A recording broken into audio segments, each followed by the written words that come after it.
Srila Prabhupada ki jai. So welcome everyone. Thank you so much for joining. We are on our second book which we're going to read. As you can see, it is called Elevation to Krishna Consciousness. I find the title very unique, interesting. Elevation to God consciousness. It shows how Krishna consciousness or God consciousness is so high. It's not so easy in the sense that we need to be elevated to it.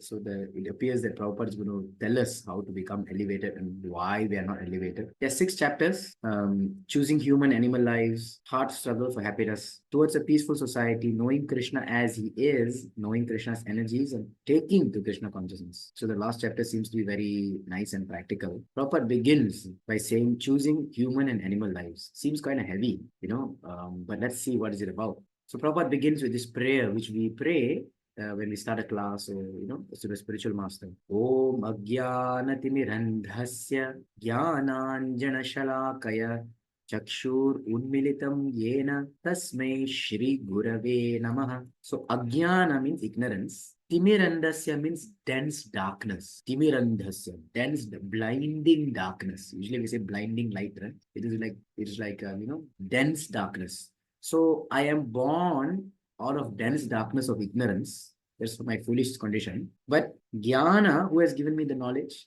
this Gyan, this knowledge which I have got is like an Anjana Shalakaya. It's translated as a torchlight. It's like a salve. There is a salve, Anjanam, also called in Hindi as Kajal, which is medicated, which when you put on the eyes, they actually help to improve the eyesight. So this knowledge is like the salve, which is Anjana Shalakaya. And by that, Chakshur Unmilitam, now my eyes are open. My eyes are actually open. So sometimes we say that my eyes are always open. I'm always seeing. But Shastra says, Pashyan api na pashyati. Although we are seeing, but we're not really understanding, we're not really seeing. So this is the real eyes. Chakshur means vision. Vision has opened. Who is that? Tasmai, unto him. Shri Gurue Namaha. My obeisance unto that spiritual master is by knowledge. So that's our condition. Srila Prabhupada writes, I offer my respectful obeisance unto my spiritual master who has opened my eyes, blinded by the darkness of ignorance, with the torchlight of knowledge. It is customary with this verse to offer obeisances to the spiritual master who enlightens his disciples in the matter of transcendental knowledge. The Vedic process does not involve research work. So, Prabhupada begins by saying that it is customary to offer obeisance to the spiritual master, right? Because he enlightens his disciples in the matter of transcendental knowledge. So we are grateful. So our culture, if people ask, what is this Sanatan Dharma? What is this Krishna consciousness? It is a culture of gratitude, right? Now, Prabhupada says the Vedic process does not involve research work. In mundane scholarship, we have to show our academic learning by some research, but the Vedic process is different. So all of us know who have got material modern education, the more research you do, the more papers you publish, the more accolades you collect, you're actually promoted. Wow, he has struggled a lot. He has tried so much. Doesn't matter if you got something conclusive or not, but the effort shown, that's like, wow, you're a smart person. But in the Vedic process, the research work is already done. It is complete. It is simply handed down by disciplic succession from teacher to student. There is no question of research work. Research, proper jokes, You're again searching. Again and again, you're searching. Research. Because the instruments and the means with which one conducts such research work are blunt and imperfect. Also, he's coming to the next point. But this point, we can see from this. So in methods of approaches also, there's what is called the inductive method and the deductive method. Deductive method is top to down. You're handed like our Vedic knowledge. It's already proven. You just have to see it in action and accept it. The inductive method is you with our own observation and trying to figure out this world. We're trying to prove some theory. The problem comes when one's observation itself is mistaken. So in English, it's called deductive and inductive, what Prabhupada is mentioning here.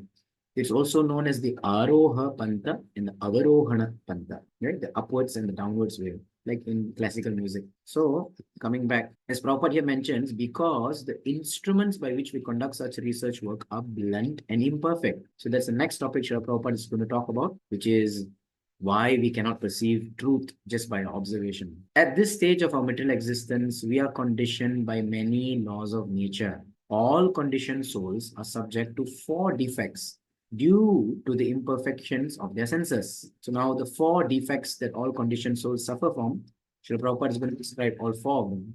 And many people ask me, where is this 4 defects mentioned? Is it somewhere in Shastra? So we find it a reference in the teachings of Lord Chaitanya. So it comes in Adi Leela 7th chapter, where the first mention, Chaitanya Mahaprabhu is saying that how a jiva cannot understand how the Supreme Lord is free from these four things. Other than that, references come only in the teachings of Bhaktivinoda Thakur. I was not able to find any Vedic or Shastra kind of reference except from the words of the Acharyas. So here Chaitanya Mahaprabhu says, Brahma Pramadha Vipralipsa Karana Patav. Okay. So to make a mistake, right, to tendency to be illusioned, cheating propensity, and inefficiency of our material senses. These are the four things, four defects which come. So let's see, Prabhupada is going to explain each one of it. First, one defect is that the conditioned soul is certain to commit mistakes. Right? Tendency to commit mistakes is there within everyone. There is no man who does not commit mistakes. And Prabhupada gives an example. This is 1966. In India, for instance, Mahatma Gandhi was supposed to be a very great personality, but he also committed mistakes. 5 minutes before he came to the meeting at which he was killed, he was warned by confidential associates not to go, but he persisted. To commit mistake is very natural in the conditioned state of life. Indeed, the popular saying has arisen, to err is human. Second, another imperfection of the conditioned soul is that he is sure to be illusion. Being illusion means accepting something which is not. A phantasmagoria. Prabhupada likes to use this word, phantasmagoria. It basically means like showing images or pictures which are not real. There was a practice in the early ages that they will have horror shows by putting up lighting and imagery and lighting and create some kind of like effect, like what we may call now as 3D illusion. So phantasmagoria usually is a little scary. Every one of us is under the impression that we are these bodies, but actually we are not. Accepting the body to be the self is called illusion or maya. So that's the second imperfection. The first is that we have a cheating propensity. Second is that we are illusion, and by accepting this body to be the self. The third imperfection is that the conditioned souls have a tendency to cheat. We often hear a storekeeper say, because you are my friend, I won't make any profit of you. But in actually we know that he is making at least 50% profit. There are so many instances of this cheating propensity. Okay. There are also many examples of teachers who actually know nothing but put forth theories in words like perhaps, or it may be, while in actuality, they are simply cheating their students. So that's the that's the third. First is tendency to commit mistakes. Second is tendency to be illusion. And third is cheating propensity. Now, fourth is our imperfect senses. The fourth imperfection is that the senses of the living entity are not perfect. Our vision is so limited that we cannot see very far away nor very near. The eye can see only under certain conditions, and therefore it is understood that our vision is limited. So even one has perfect 20/20 vision, but if you enter a room without even a drop of light, one cannot see anything within the room. Pitch black, pitch darkness. One cannot see the hand before one's face. So the eyes to see does not matter actually. Under certain conditions only. So we are that much dependent we are, even if we have good vision. Similarly, all our other senses are also limited. It is not possible to understand the unlimited by these imperfect senses, limited senses. The conclusion is that the Vedic process does not encourage us to endeavor to learn the absolute truth by employing our present senses, which are conditioned in so many ways. If we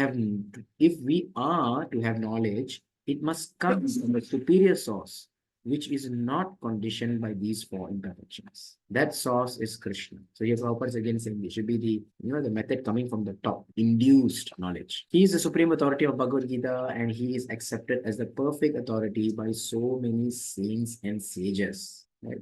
So the faith on Shastra, the faith on Gita, for example, is based on the Lord actually being the supreme object of all knowledge, being the supreme object of all wisdom, who's giving that knowledge to us. So we cannot understand him. It's quite similar with nowadays you see we will call them mainstream religions who also have so much faith and basis on their books, right? So it's quite similar. Those who are serious students of Vedic literature accept authority. Bhagavad Gita, for example, is not a scholarly presentation which arouse out of so much research work, right? It is a perfect knowledge that was taught by Lord Krishna to Arjuna on the battlefield of Kurukshetra. and we receive information from it that in previous ages, Sri Krishna also taught it to the sun god Vivaswan, and it was handed down from time immemorial from Vivaswan by disciplic succession. So it's not a created work. One time there was a doctor who I met, and he was saying, that even if someone does not believe God, but just reading Bhagavad Gita, it is a masterpiece. No man, no human can perfectly create such a book with philosophy, flow, and it's brilliant. So if someone created it, it's too good. So here Prabhupada says that this knowledge is not new, right? They were sent down even to the sun god. It's mentioned, the history of Bhagavad Gita is mentioned in Bhagavad Gita, 4th chapter, 1st verse. Imam vivasvate yogam proktavanaham avyayam vivasvan manave praha manur ikshvakave bravet. The Blessed Lord said, I instructed this imperishable science of yoga, bhakti yoga, to the sun god Vivaswan, and Vivaswan instructed it to Manu. So here Vivaswan is the name of the sun god. Okay, we call Surya Dev, that is his title. Just like you call someone President, Mr. Prime Minister, that's a title. But they have a name. So here Vivaswan is his name. He entrusted to Manu, the father of mankind, and Manu in turn instructed to Ikshvaku. If we study Bhagavad Gita according to academic knowledge or according to our own mental speculation, we are certain to commit mistakes. It is not possible to understand Bhagavad Gita in this way. So I kind of started thinking, Srila Prabhupada, he emphasizes a lot. In the 1960s, late 60s, early 70s, there were a lot of people who were looking for Hindu theology and trying to understand Hindu scriptures, Hindu gods, Hinduism per se, theologists. And many people would come and try to speculate on the Gita and show off scholarship. I guess, at that time, a clear line should be set that of devotion, not of scholarism. But I think as the ages proceed, at least now, 2024, I'm not sure. I meet many people who are very scholarly, who want to study Bhagavad Gita in academic spirit. I think more people nowadays are quite distressed. They're looking for quick solutions. So we can appreciate, Prabhupada, the kind of class people that he was preaching to in the sense that he had to delineate the mood in which one has to approach Bhagavad Gita. It is necessary to follow carefully in the footsteps of Arjuna. In previous ages, due to the interpretation and mental speculation, the real purport of the Bhagavad Gita was lost. Therefore, Krishna re-established the teachings by giving them to Arjuna. So he quotes the following verses in chapter 4. Evam parampara praptam imam raja rishayo vidu sakale neha mahata yogo nashta parantapa sa evayam mayatedya yoga prokta pravatanaha bhaktosi me sakacheti rahasyam yetad uttamam. The supreme science was thus received to the chain of disciplic succession, and the saintly kings understood it in that way. But in course of time, the succession was broken, and therefore the science as it is appears to be lost. That very ancient science of the relationship with the Supreme is today told by me, Krishna, to you, Arjuna, because you are my devotee as well as my friend. Therefore, you can understand the transcendental mystery of the science. Bhakto si me sakha cheti. You are devoted to me and you are also my dear friend. So that's the mood Prabhupada wants to put forward.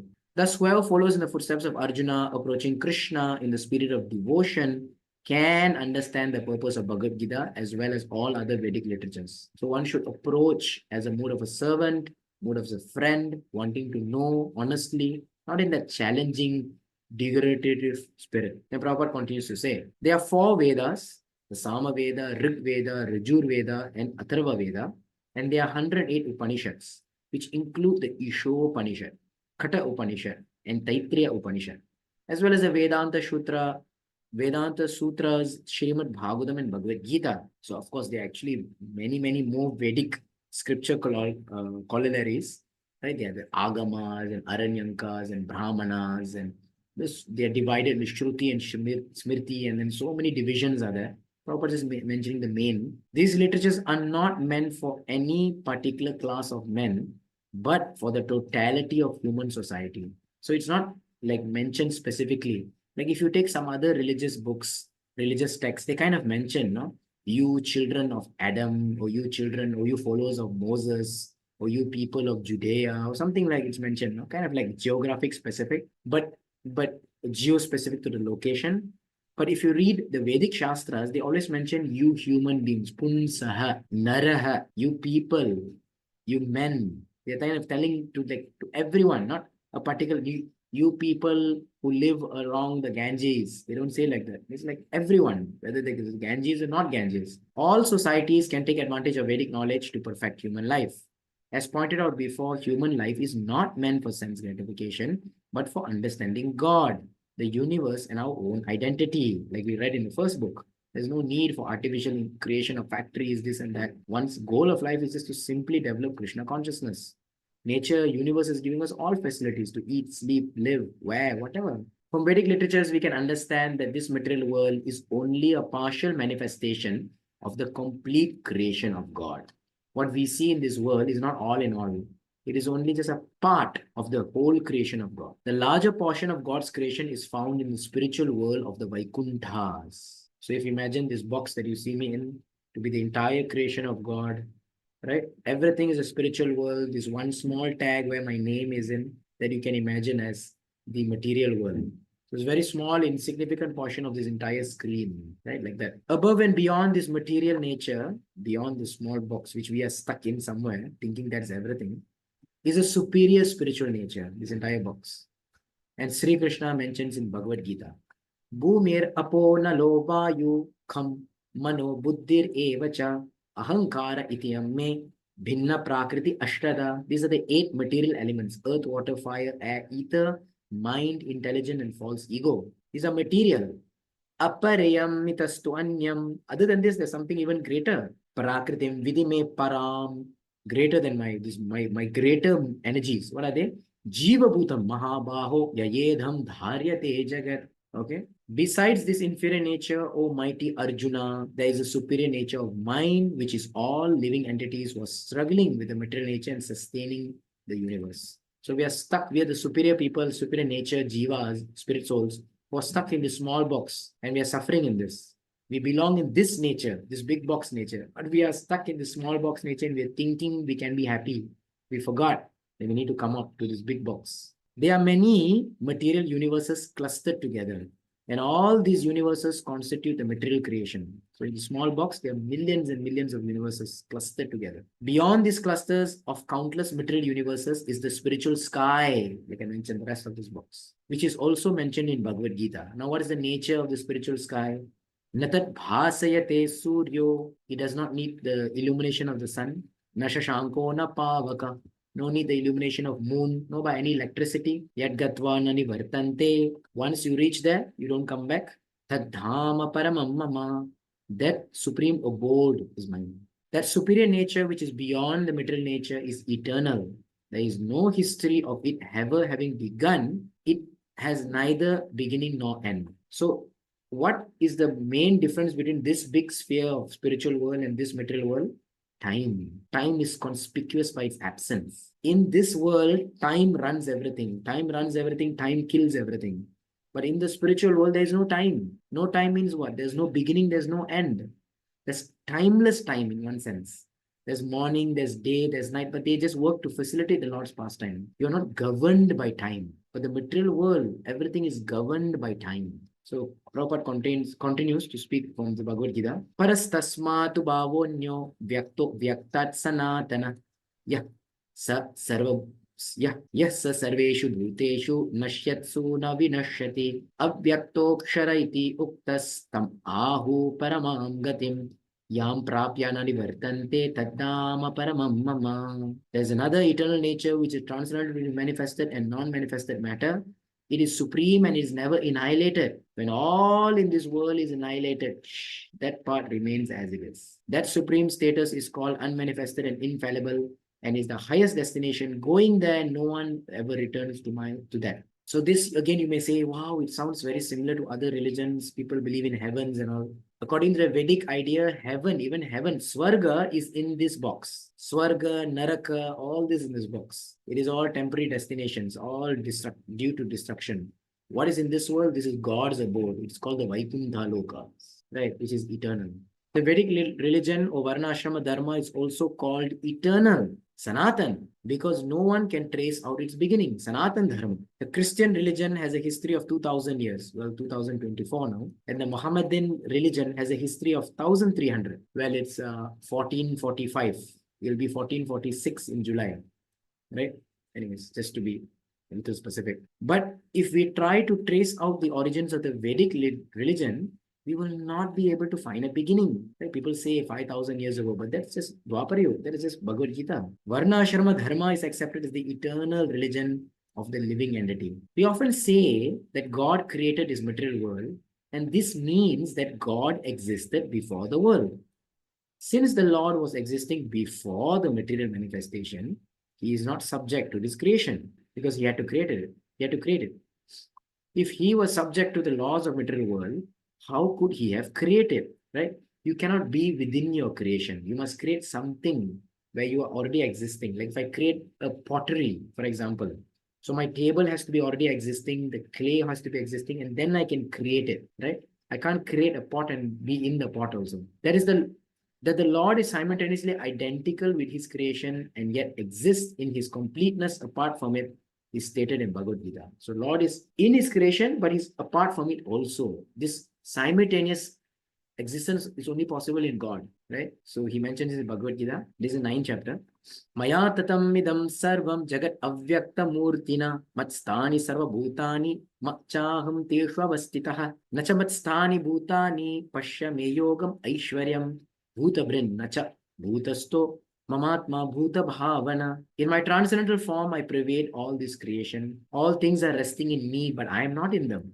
Again, everything that is created does not rest on me. Behold my mystic opulence. Although I am in the maintainer of all living entities and although I am everywhere, still myself is the very source of creation. So the Lord is existing within this world through his energies, through his personal presence if he wants, but at the same time, he's beyond all this also. So this so-called contradiction can only exist in a supreme being like the Lord. He can be here and there at the same time. Actually, we are all spirit souls, and I tended to associate with God in the spiritual sky, where there are innumerable spiritual planets and innumerable spiritual living entities. So here's very beautiful. Prabhupada explains that the whole Vaikuntha planets that you see, there's a lot of varieties. There are many. There's not one. There's not one kingdom of God where there's only one throne, one form of God, one. There's variety is the mother of enjoyment, isn't it? People like to go to food courts nowadays because along with their pizzas and burgers, they like to have some noodles. Like it's a variety. So similarly in the Vaikuntha Lokas, there's a variety of planets. And one who worships Narasimha, one who's any Vishnu Tattva form, they want to worship Vishnu. Of course, the highest platform is Krishna and Rama is also there, and so many options. The thing is, people, when they achieve one destination, they don't hop because that destination, one planet where they're serving one deity becomes so relishable in newer ways itself, they don't get bored from it. Like when we go to a food court, we love it, but we may get bored because it's material. But in spiritual world, there's no boredom. Please don't think that they're going to jump from Rama one day to Vishnu, and the next day they change it to Narasimha. No, they're happy in that planet. They achieve what is called as a sthai bhav. They are fixed devotion with the Lord. And in that devotion, they're experiencing newer and newer blisses in serving. So they're happy. However, those who are not fit to live in the spiritual world ascend to this material world. All those who are not fit here ascend here. Right? We have voluntarily accepted this material body. So no one is forcing us. And by accepting it, we have also accepted the threefold miseries of material nature. Exactly when we accepted it and how we accepted it cannot be traced out. No one can trace out the history of when the conditioned soul first began accepting these material bodies. So this is the Jiva fall down theory. People ask, when did we actually happen? So Srila Bhaktivinoda Thakur writes in his books that one should not ask questions about this because it is happening in this realm where there is timeless time, where one cannot understand time. So when you ask when, it does not exist here. So when did this happen from here to here? You can't ask because there's no measure to it. In this world, everything is governed by time. So it's something which is beyond our dimension to understand. Prabhupada says when you've fallen into a well, you first say, get me out, get me out. You don't ask, who has pushed me, who has pushed me? Isn't it? So first you get out, then later you can ask, how did I come here? So when we go back to spiritual world, then we can think about it. How did I end up in the material world? What did I do? So Prabhupada continues. At present, Darwin's theory of evolution of organic matter is very prominent in institutions of higher learning. So I think it's maybe we find it a lot in India, from the country where I am from, Malaysia. At least we didn't have that, and other places in the world also. I don't think many people now take Darwin's theory very seriously. In India, they do.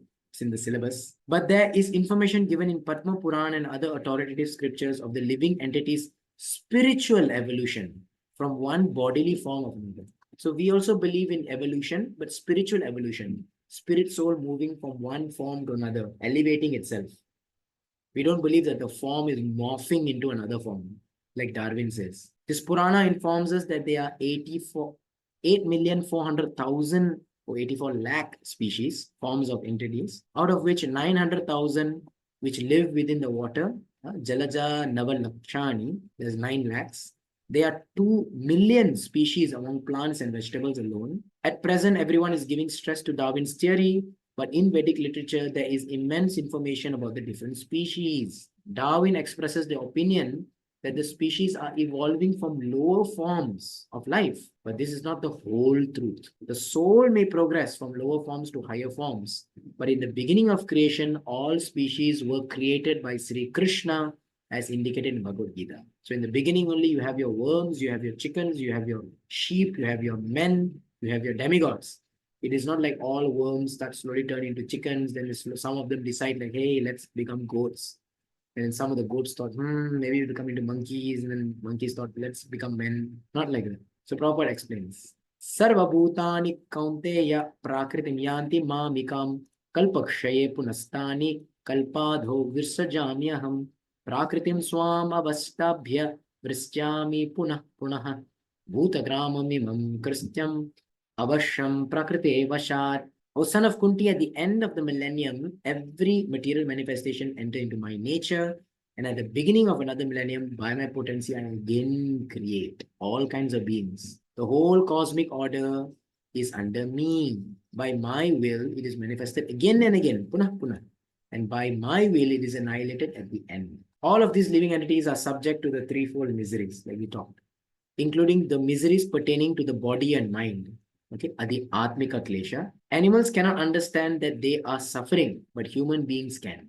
Sometimes you see so sad, some animals, they get hit on the road or something, or some accident or some injury happens. They got some disfigurement in their limbs. And we would think if I was in that condition, I'll be screaming and like this. Animals feel suffering, but still they move on. They start limping, they start this and then they lick their wounds and it's amazing, right? Because the conscious is not so developed. In humans, our conscious is so developed. Pinprick, you create a tantrum, isn't it? Because so much attachment to his body. One who does not know that he is suffering is in animal consciousness. Animals may be standing behind a fence to be slaughtered, but they do not understand this. You see in butchers, when they have all the lineup of goats, and the first goat is being dragged and slaughtered, the next goat is seeing how the chopper is falling on the head of the first goat, and he's seeing, but he doesn't think that I'm going to suffer next. He doesn't think that I should save myself. As human beings, we should be cognizant that we are suffering the pains of birth, old age, disease, and death. So 3 miseries are there: Adhyatmic, Adhibhautik, Adhidaivik. Miseries by body and mind, miseries by other living entities, miseries by natural calamities. Along with that, there are 4 conditions, but these conditions are not seen. These 3 things we can see almost every day, every moment, one of the 3. But 4 conditions which are also miseries, pains, pangs, right? But we don't see them always. We don't perceive them. What are they? Birth, death, old age, and disease. We hardly even remember the pain of birth. We don't even expect the pain of death. Disease, when we are sick, we realize it. When we get better, we forget it. Old age feels like it's a mile away, right? And when someone who's old, they're always hoping for the better. And should be inquisitive to know how to avoid these miseries. We have been suffering from the beginning of our birth, when as a baby, we are tightly placed for 9 months in the womb of a mother, right? All crouched up. After birth, suffering continues. Although the mother may take much care of a child, the baby still cries. Something is biting the baby, something is disturbing it. Why? Because he is suffering. Either there's a bug biting, or there's a pain in the stomach, or some other malady. Whatever the case, the suffering goes on. The child also suffers when he is forced to go to school, when he does not want to. The child does not want to study, but the teacher gives him tasks anyway. If we carefully analyze our lives, we will find that they are full of suffering. The amount of dukkham, amount of miseries is always more than whatever so-called sukh or happiness that we find. Generally speaking, conditioned souls are not very intelligent, and therefore they go on suffering without ever inquiring why.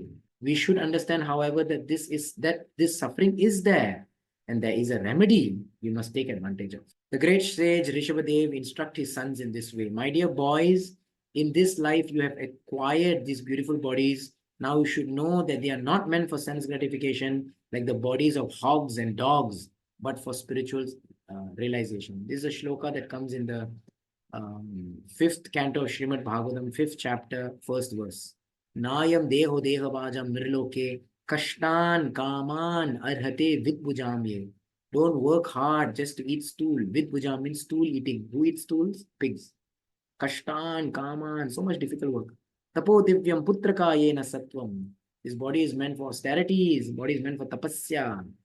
Shuddhe, purify your existence. Brahma Saukyam Tvanantam, achieve that eternal lasting bliss. Okay, can note that. Essentially, what Rishabdev is saying is that a life of sense gratification is meant for stool eaters like hogs, with bujam. We saw that verse. And now that we have a higher form of life, we should not try to imitate the lower forms. So Prabhupada recollects a recent incident he saw at the time. Recently, we were surprised to see while walking in Central Park in New York City, that a group of young American boys and girls were engaged in worshipping hogs, kind of large pigs. While we were chanting Hare Krishna, these group of youngsters were chanting hog, hog, hog. They were actually parading with hogs in Central Park and bowing down before them and worshipping them. They actually wanted one hog to become their president, and they wanted the hogs to lead them. This has gone to such lengths that at one, be it in Seattle, there was a demonstration with hogs in which the boys and girls undressed themselves and got into the mud and played within the hogs. And in this way, they were associating with hogs and pigs, which they worshipped. All this is going on in a country where young people have good-looking bodies, a great deal of money, and so many other advantages over the young people of other nations. So Prabhupada's compassion is coming. We have all facilities, we have good bodies, strong bodies, stout bodies, resources, money, good looks. Nothing is going bad for you. Why are you giving it up and playing with pigs? So this is the shock that Prabhupada sees at that time. Nowadays, you see in this world, there's even more shocks, right? There are people who do n number of crazy things, right? They mutilate their faces to form like demons. They do satanic worshippers. They are, oh God, there's n number of things that, probably people can write their own books about. The result of gaining all these advantages is that they have simply taken to hog worship. Such hog worship was anticipated long, long ago and was described in Srimad Bhagavatam, which was compiled at least 5,000 years ago. So Prabhupada is saying that Vidbujam, when Rishabdev was saying that this body is not meant to be like a pig. So he was already anticipating that people will do like this in future. The point is that beautiful situation in life should be utilized for a beautiful end, not for a degraded form of worship. Because human life is such a beautiful. The verse says that Deha Bhajam, this body is worshipable. This human form of life is worshipable. It's a body which people are worshipping for, praying for, to get a human body. In the Vedic histories, we find that there are many, many exalted emperors and kings who practice austerities and penances. Dhruva Maharaj, Ambarish Maharaj, Yudhishthir Maharaj were all great kings and were most opulent. But at the same time, they were great sages. They were known as Raja Rishis. Thus, they set the example for those who have acquired this good opportunity of a beautiful human form of life with all facilities for economic development and good living. This opportunity should be used to attain an even better life, and this can be actualized by practice of penance. At present, we are existing in these material bodies, but if we can take to the process of Krishna consciousness, our consciousness will be purified. So here Prabhupada writes this nice line, no? Opportunity should be used to gain a better life. So Prabhupada talks about the difference between a Brahmana and a Krpana, a miserly person, right? And a very benevolent person. A miser, if you give him 1 million, he will take the 1 million and store it somewhere. The money will not double. They will not utilize the money. They will not spend the money also. Miser. The money will just lay like that. But an intelligent person, they will take 1 million and make it to 2 million. Right? So here we have this human form of life, which is like $1 million. If we use it, we can go back home back to Godhead, which is like $2 million. Right? So that's what Prabhupada is saying. Opportunity be used to get something even better, not degrade. If I give you 1 million and at the end of the day, you're left with 10 or $100. that means you have lost, isn't it? So don't degrade, is a proper saying. At present, we are existing in these material bodies, but if we take to process of Krishna consciousness, our consciousness will be purified. Although American and European, the young students who are voluntarily practicing Krishna consciousness are very pleased to accept it. The process is not troublesome, but pleasing. Like Bhagavad Gita, it mentions Susukam Kartum Avyayam. So Prabhupada is giving acknowledgement to his young Western disciples at the time, taking Krishna consciousness so nicely, spreading Krishna consciousness all over the world. Now they are realizing that purified existence constitutes the difference between animal life and human life. Abstaining from illicit sexual connection, meat eating, intoxication, and gambling. Actually, these are not hi-fi rules. These are basis of human society. Want to be called human, these are the basic things. Basic culture, basic decorum, as they say. We will gradually rise to attain our spiritual existence, which is completely pure. The sage Rishabdev told his son that once they purified their existence, they would have unlimited happiness. Brahma Saukyam tu Anantam. We are all intended to attain peace and happiness, but whatever peace and happiness we find in this material world is limited. If we but purify our existence and attain spiritual existence, we will experience unlimited peace and happiness. Like 1 million, you can get 2 million. The spiritual world is not dry or abstract. So now people have a fear. Oh, I have to leave this world. But what is there? What is waiting for me there? It sounds so boring following all these principles. Because these 4 things are what people enjoy in this world, isn't it? Illicit sexual connections, meat eating, intoxication, gambling. People think these are sources of enjoyment. So then if they say that if I do not have all this, the material world seems to be very boring. No. As pointed out before, there is variegatedness there. A part of the spiritual pleasure experience in the Vaikunthas is a pleasure of dancing. There are also young girls and young boys there. Indeed, there is no such thing as old age, disease, death, or pains of birth. If we want to participate in unlimited happiness, knowledge, and eternal life, Satchit Ananda, which constitutes our actual heritage in the spiritual world, because we are Satchit Ananda, we should not waste this life by working hard for sense gratification and worshipping forms. So in the spiritual world also there is dance, there is song. Yeah, they say that every walk is a dance, every word is a song. They're young, beautiful forms, boys and girls, very attractive, but there's no sexual desire, which is very perverted in this world. Sexual desire means usually exploitation, selfish. But there's this pure dancing, enjoyment, happiness, right? We should accept a life devoted to the cultivation of Krishna consciousness, and then we will get unlimited happiness and unlimited pleasure. This is the sum and substance of the Krishna conscious movement. So here Prabhupada is saying in this first chapter that we have an option now of this beautiful body of human life, which, we have the ability or the only purpose of actually developing Krishna consciousness. One should not go working hard for sense gratification. We see examples that people who have, people who can do simple work, simple life, and eat simply and be happy, but artificially work so hard, 8 hours, 12 hours a day, and eat the same amount of food anyways, which they're going to eat even if they work 1 hour a day. So this whole change of society's mindset of hard work, labor, working, like pigs should actually change. I was shocked also when I went back to my home country, Malaysia, even I seen here many places in India as well. There's traffic going around practically 24 hours a day. And midnight, at 12:30 midnight, I was traveling from one city to another. I reached late.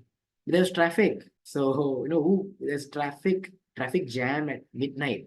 So it's very shocking that people are up so long, so many hours, 12, 13 hours a day, just trying to earn and struggle when food is basic food and some simple diet, and this is what all you need. So the whole Prabhupada here is challenging the so-called social development, as they say. There's not development, it's degrading. Right? Real social development is that this life, $1 million, go back home, back to Godhead, spiritual body, spiritual life, dancing, singing, $2 million. So thank you all very much. If you have any questions or comments, you can share in our WhatsApp group. Hare Krishna. Srila Prabhupada ki jai.